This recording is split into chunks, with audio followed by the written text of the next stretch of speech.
Brigitte Kuster, bonjour. Bonjour. Bon, on l'a entendu avec Judith, le meeting de Valérie Pécresse était attendu hier comme un tournant de la campagne. Quel est votre sentiment face aux commentaires plutôt sévères qu'on entend à droite à gauche ? J'y étais, j'ai vu une foule mobilisée. Un rendez-vous réussi. Ça, c'est la bonne nouvelle. Les militants ont répondu à l'appel. Oui, une belle mobilisation et il est vrai une ferveur militante qui parfois interrompait notre candidate, mais qui a pu aussi présenter son programme, ce qu'on attendait, sa vision de la France, ce qu'elle appelle désormais sa nouvelle France. Alors, on va en parler de cette nouvelle France. Sur l'exercice, on sait que c'est pas son exercice fétiche. Il y a des moyens de compenser dans une campagne. Il n'y a pas que les meetings. Qu'est-ce qu'elle doit jouer d'autre ? Valérie l'a reconnu elle-même, ça n'est pas l'exercice dans lequel elle est le plus à l'aise. Et elle est sûre, et pour moi je pense que la campagne se cristallisera avec le temps. Et à ce stade, d'ailleurs, moi qui suis très souvent sur le terrain, je vois bien que les Français ne sont pas encore dedans. Je pense que les débats, où Valérie est particulièrement excellente, parce que c'est une femme aussi de rigueur, c'est une femme déterminée, c'est une femme courageuse. On l'a vu dans la primaire, elle sait faire les débats. Ce qu'il y a, c'est que, comme elle le dit elle-même, elle est plus une faiseuse qu'une diseuse. Eh bien, je pense en effet que les Français attendent plus une femme avec de la poigne qui saura gouverner plutôt que quelqu'un qui fait des effets de manche et de la communication. Alors sur la poigne justement, cette nouvelle France semble très marquée par des orientations sécuritaires. Du Zemmour dans le texte, ont dit certains hier. Est-ce que vous approuvez cette stratégie très à droite ? C'était pas du Zemmour dans le texte, c'était justement qu'elle ne se résignait pas ni au grand déclassement ni au grand remplacement. Donc c'est exactement l'inverse, c'est que il y a une place en France pour une droite républicaine.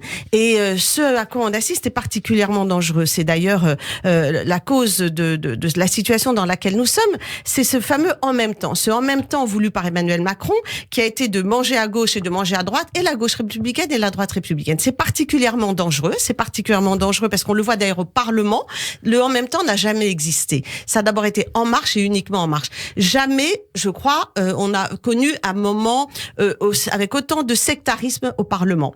Il n'y a aucune écoute ni à droite ni à gauche. Donc nous avons besoin de quelqu'un qui affirme des valeurs, un programme et qui soit représentante justement de tous ceux qui, je rappelle aussi, les Républicains, nous sommes le plus grand parti de France au niveau des élus et qu'on peut pas juste résumer à hier un meeting où certains auraient été déçus. Je pense que derrière il y a une ferveur énorme et une attente extraordinaire. Est-ce que l'on peut considérer qu'elle valide en partie le diagnostic fait sur la société par Éric Zemmour, mais qu'elle ne veut pas y apporter les mêmes remèdes? Exactement, c'est un constat, mais ce n'est pas parce que vous faites les mêmes constats que vous devez être pointé du doigt. Ça avait déjà été le cas lorsqu'on parlait de politique migratoire. À l'époque, on nous mettait Marine Le Pen à toutes les sauces. Maintenant, systématiquement, on nous met Éric Zemmour. Oui, parce qu'elle reprend les mots, elle les qualifie, elle les valide finalement, ces mots de grand déclassement et de grand remplacement. Elle ne les valide pas, elle dit qu'elle ne se résigne pas à cela. Ça n'est pas valider des mots que de dire que vous ne vous résignez pas à ces mots-là. Justement, l'idée, son projet, c'est d'apporter des réponses qui soient différentes, qui soient pas dans les extrêmes et qui soit aussi une société où la confiance revienne. Peut-être aussi le respect. On est dans une société où les politiques parfois apparaissent comme des personnes qui sont déconnectées. Je pense que Valérie, c'est une femme de terrain. Elle a prouvé en étant présidente de la région Île-de-France. C'est une élue.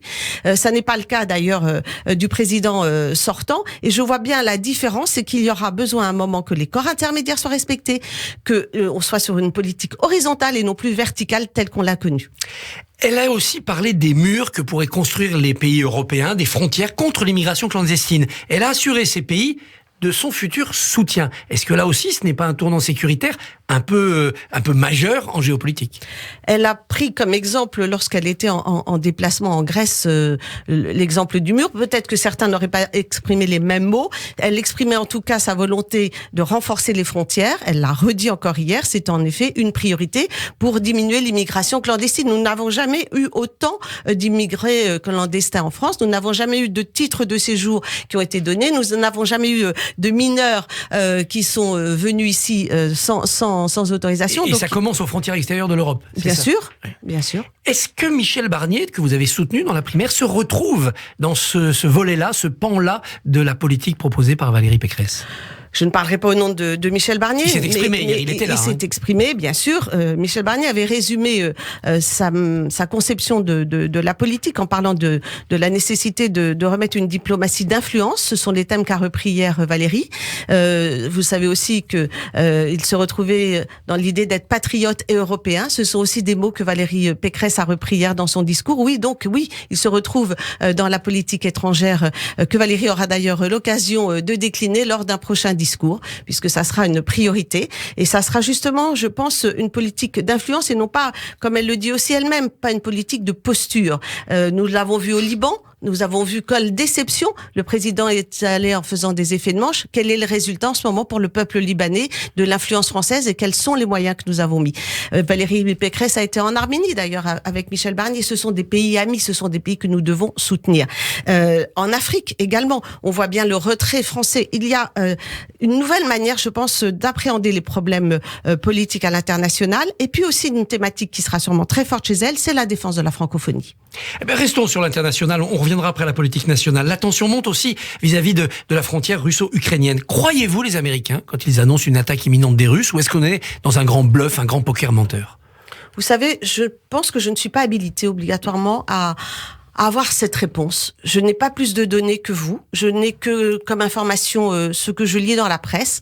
Et je me garderai bien de faire des pronostics sur un sujet pareil. C'est vrai qu'on a l'impression que c'est sorte de surenchère qui presque a dépassé à un moment la réalité. Vous savez, c'est un moment où on croit que la discussion va être possible, et puis il y en a un, c'est comme entre deux personnes, il y en a un qui dit un mot qu'il n'aurait pas dû dire, puis alors l'autre et puis vous avez l'impression qu'on est en effet dans quelque chose que vous ne maîtrisez plus. C'est l'impression que j'ai. Je ne suis pas une spécialiste de politique étrangère. Vraiment. Soyons tous humbles sur ce qui est en train de se passer et faisons tous en sorte pour que la paix soit maintenue. Parce que ce que moi je ressens, c'est que quand même il y a à nos frontières un risque de guerre. Donc je suis inquiète et ça devrait être le sujet majeur de tout le monde à l'heure actuelle. Mais encore une fois, comment moi pourrais-je savoir ce que Joe Biden a dans la tête à ce jour? Espérons en effet que nous aurons affaire à des personnes raisonnables et peut-être que là on peut espérer que ça ne soit pas Trump en effet qui soit en ce moment à la tête des États-Unis. Face à cela, Emmanuel Macron parle avec tous les belligérants, il parle beaucoup avec les Européens. Vous approuvez cette méthode Macron ? J'approuve tout à fait le dialogue, bien sûr. Le président Macron a tout à fait raison de vouloir dialoguer. Il est non seulement le président de la France, mais il est également le président de l'Union européenne. Donc, bien sûr qu'il faut dialoguer. Bien sûr. C'est principalement le rôle des chefs de l'État. Et aujourd'hui, c'est le représentant, c'est le chef de l'État premier d'Allemagne qui vient sur place. Le chancelier d'Allemagne. Pas de division donc politicienne sur ce sujet-là. C'est pas, faut pas mettre un coin. À ce stade, je trouverais particulièrement déplacés, soyons tous, encore une fois, après, quels sont les moyens et la manière, encore une fois, pas de posture, il faut derrière être tous, je pense, unis, oui, sur ce sujet-là. Alors cette crise a une conséquence, ça retarde encore l'entrée en campagne du président sortant. C'est inévitable de retarder cette entrée en campagne quand on est président dans une période de crise, ou est-ce que c'est un peu opportuniste ? Par définition, on peut trouver ça opportuniste. Ce qui a été aussi opportuniste, c'est de garder la présidence et accepter de présider l'Union européenne alors qu'il est en pleine élection présidentielle. Normalement, le président candidat n'aurait pas dû accepter et laisser passer la France pour 6 mois plus tard. Le fait est qu'il l'a accepté et on peut en comprendre les raisons puisqu'il y avait tout intérêt de manière personnelle. À ce stade, oui, il y a évidemment de l'opportunisme, mais j'allais dire c'est le jeu quelque part. Je reviens sur la campagne présidentielle. On l'a entendu dans la chronique de Judith, Yannick Jadot qui dit « Éric Zemmour est le juif de service des antisémites ». En clair, les antisémites peuvent adhérer à Zemmour, on ne peut pas les taxer d'antisémitisme puisque Zemmour est juif. Est-ce qu'il a raison Yannick Jadot de mettre ça sur le terrain ? Non. C'est une mauvaise polémique ?